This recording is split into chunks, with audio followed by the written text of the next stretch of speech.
আসসালামু আলাইকুম এভরিওয়ান।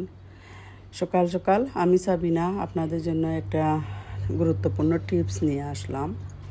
আর এটা হলো নাগামরিচ গাছের জন্য।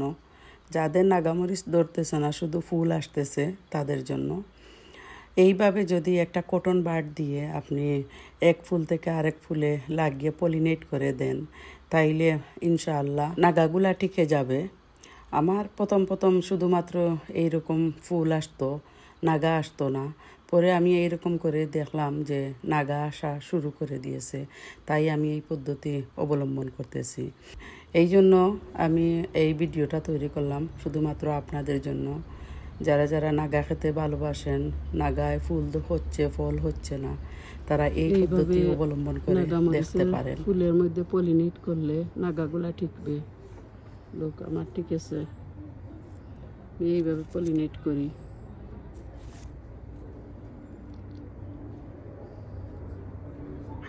তো এইভাবে পরাগায়ন করে দেখবেন, ইনশাল্লাহ নাগা ধরতে শুরু করবে।